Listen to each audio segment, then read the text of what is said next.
بیوقوف کون ہوتا ہے؟ بیوقوف کو کس طریقے سے پہچانیں؟ مولا کائنات شیر خدا سے جب پوچھا گیا تو آپ نے کون سی 3 بڑی نشانیاں بتائیں جس سے بیوقوف کو پہچانا جا سکے؟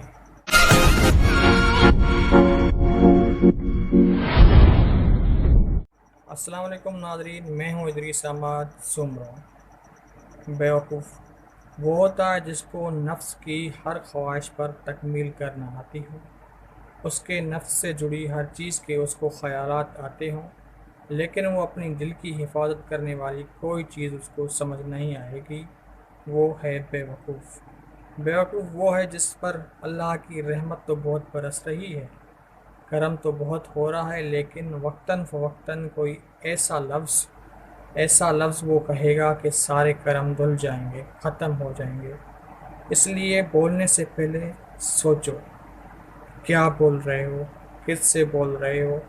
بہت سے الفاظ ایسے ہوتے ہیں جو ہم عام لوگوں سے زندگی میں بولتے ہیں جن کا کوئی مطلب نہیں ہوتا۔ مولا کائنات شیر خدا حضرت علی کرم اللہ وجہ سے پوچھا گیا کہ یا علی، بیوقوف کو کس طریقے سے پہچانے؟